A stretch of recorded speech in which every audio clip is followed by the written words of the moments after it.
Hi my friends, मैं आपका दोस्त, आपका साथीदार और हिंदुस्तान का एक आम नागरिक आमिर इकबाल नाते एक बार अपने वीडियो के जरिए आपके दरमियान में फिर आया हूँ। आने का रीज़न, आज हमारी बहुत मुकद्दस ईद की रात है, ईद उल अदा की। उसकी मुबारकबाद तमाम को मैं देता हूँ। जो बकरा ला चुके हैं, अल्लाह उनकी कुर्बानियों को कबूल करे, और जो नहीं ला पाए वो अपना दिल छोटा नहीं करें। ये भी दौर गुजर जाएगा, आते साल इंशाल्लाह हम बहुत अच्छे से फिर से अपनी ईद मनाएंगे। अब आते हैं इस क्लिप के मेन मुद्दे के ऊपर। ये जो हमारे महाराष्ट्र की महाआघाड़ी सरकार ने बकरा ईद के मुद्दे पर एक गाइडलाइन बनाई थी, हमारे उद्धव जी ठाकरे सीएम हैं, उनके ऊपर मैं इल्ज़ाम नहीं दूंगा क्योंकि उनको बकरा ईद के बारे में मालूमात नहीं है। लेकिन तीन पार्टियों की मिल के बनी हुई ये सरकार के अंदर मुस्लिम फेस भी थे, उनके पास में उनके नेता भी थे। आपने उन नेताओं के साथ बैठ के ये गाइडलाइन बनाई होगी।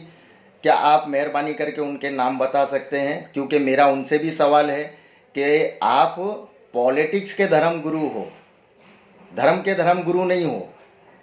आप सिर्फ पॉलिटिक्स के बारे में जानते हो, धर्म के बारे में नहीं। जब आप इतना बड़ा फैसला ले रहे थे या बन रहा था, तो क्या आपने हमारे मौलवी मुल्लाओं से, हमारे धर्म गुरुओं से पूछा कि ऑनलाइन किस तरह बकरा खरीदा जाएगा? क्योंकि बकरा खरीदने का एक प्रोसेस होता है कि बकरा, सबसे पहला जो कुर्बानी का बकरा होता है वो बेऐब हो, आँख, नाक, सींग, उसके पैर लंगड़ा लूला नहीं हो, कान कटा नहीं हो, कोई बीमार नहीं हो। जब ये पूरी तरह साबुत होता है तब हम जाके उस पर कुर्बानी करते हैं। हम ऐबदार जानवर पे कुर्बानी नहीं करते हैं। तो ऑनलाइन तो रिजेक्ट हो जाता है। और मैं आपको बताता चलूँ, मैं ये क्लिप बकरा ईद के ऊपर चिढ़ के नहीं बना रहा हूँ। मैं एक हिंदुस्तानी भारतीय मुस्लिम होने के नाते, जो मेरे हिंदुस्तान का आपने नुकसान किए हो, उसके ऊपर बना रहा हूँ और लोगों की आंख खोलना चाहता हूँ कि वो इनके धर्म के झगड़ों को लेके नहीं पड़े कि हमारे फेस्टिवल हमको मनाने नहीं मिलने। ये देखें कि उन फेस्टिवल के पीछे हमारे देश का कितना प्रॉफिट और क्या लॉस हो रहा है। आपको मैं एक मुंबई शहर, पूरे हिंदुस्तान की बात या पूरे महाराष्ट्र की बात नहीं करूंगा, एक मुंबई शहर का भी एक कैलकुलेशन बताता हूं। लास्ट टाइम आपने देखे होंगे, देवनार में हम सब जाते हैं, कि देवनार के अंदर डिजिट चल रही थी कि कितने बकरे देवनार में आए हैं और कितने बकरे देवनार से बिक के बाहर जा रहे हैं। उस वक्त 7 लाख बकरे पिछली बार में बिके हैं। अगर एक बकरे के ऊपर 5,000 का प्रॉफिट है तो आप कैलकुलेशन करिए कि 350 करोड़ रुपए पिछली बार था, तो इस बार कितना सरकार ने नुकसान किए। और ये तो सिर्फ एक बकरे के ऊपर बेचने और खरीदने के ऊपर नुकसान है। मैं आपको पूरा प्रोसेस बताता हूँ। देवनार बीएमसी के अंडर में आती है। जब हम वहाँ से बकरा लेके निकलते हैं तो एक पावती कटाते हैं, जिस 30 रुपये से 50 रुपये की पावती होती है, वो डायरेक्ट हमारी गवर्नमेंट के खाते में पैसा जाता है। अब आप उसका कैलकुलेशन लगाइए। वहाँ से हम बाहर आते हैं, हम ट्रांसपोर्ट करते हैं। अगर नियर बाई आप देवनार के हो तो वो ट्रांसपोर्ट वाला, टेम्पो, टैक्सी, ऑटो रिक्शा वाला, जो उस चीज़ से पैसा कमाता है, वो 300 रुपये से, अगर दूर रहते हो तो 1200 रुपये तक के आपको चार्ज करता है। और उनकी गाड़ी चलने के लिए उसमें डीजल और पेट्रोल डलता है। डीजल और पेट्रोल की कमाई किसकी जेब में जाती है ये आप भी जानते हो। उसके बाद में वो बाहर रस्सी वाले बेचारे घूमते हैं गरीब, कि रस्सी खरीद लो, बकरे को बांध लो। वो रस्सी कहाँ से लाते? अपने घर से लाते हैं। अरे वो रस्सी भी तो कहीं से खरीदते हैं ना। उसके बाद में वो बेचारे पत्ते वाले जो गरीब होते हैं ना, इधर उधर से पत्ता तोड़ के लाते हैं कि भाई जानवर पत्ते खाते हैं इनके, तो वो पत्ते वालों का नुकसान, फिर कसाई का नुकसान। अरे साहब, ये गवर्नमेंट क्या है जो माचिस की डब्बी पे जीएसटी लेती है? क्या वो इतने बड़े फेस्टिवल को हमको ऐसी फोकट में बनाने देती है?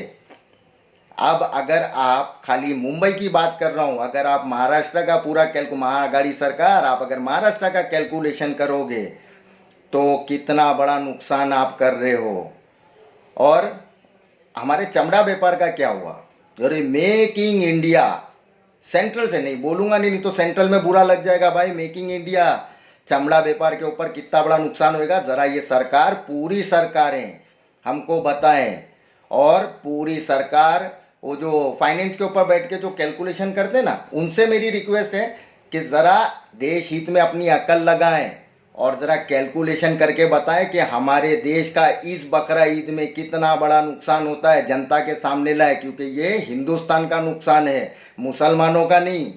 मुसलमान तो यार आपने रमज़ान में हमको बोला कि अरे भाई ये वबा फैली हुई है, ये पेंडेमिक दौर है, कोविड का दौर है। हमने रमज़ान सादगी से, ईद सादगी से, अरे मना कर देते साहब, हम बकरा ईद भी सादगी से ही कर लेते। आपने क्या किया, महागाड़ी सरकार ने बैठी कि नहीं बकरा महाराष्ट्र में कटेगा और उसके बाद में महाराष्ट्र के बॉर्डर सील। हाँ, वहाँ पर जानवर मर रहे हैं। अरे ये जानवर लाता कौन है? वो किसान, वो जो गांव खेड़े में रहते हैं, उन लोग साल भर उस जानवर को पालते हैं कि लाएंगे बकरा ईद के मौके पे बेचेंगे, 2 पैसा ज़्यादा कमाएंगे, अपनी फैमिली को पालेंगे। उनके बकरे मर गए, उसकी जिम्मेदारी किसकी? कितनी जीव हत्या करोगे यार, ये पाप है। हाँ, अरे अब बोलते हैं ना हमारा India depend on agriculture and life stock cattle के ऊपर डिपेंड करता है।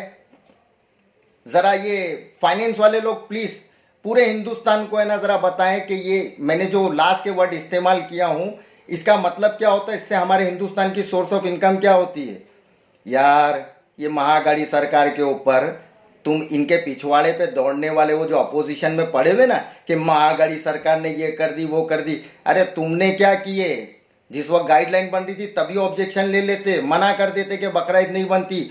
आज जब ईद चरण सीमा पे ख़त्म पे है तब तुम अपनी और एक बात बताऊं, ये पॉलिटिशियन से तो बच के चलो यार, और ये पार्टीवाद को छोड़ दो। हमको हमारी चुनी हुई सरकार लाना चाहिए। पार्टीवाद देखना बंद कर दो। ये पार्टीवाद नहीं, वो यूपीए एनडीए पे, एनडीए यूपीए के ऊपर, सब एक दूसरे के ऊपर इल्ज़ाम लगा रहे हैं। देश कहाँ जा रहा है यार? देश के बारे में सोचो मेरे भाइयों, अक्ल लगाओ, अभी भी देर नहीं हुई है। इलेक्शन आने वाला है। इन नेताओं को जो अपने घर की जागीर समझ रखे ना इस पॉलिटिक्स को, इनको इनकी औकात दिखाओ। Thank you.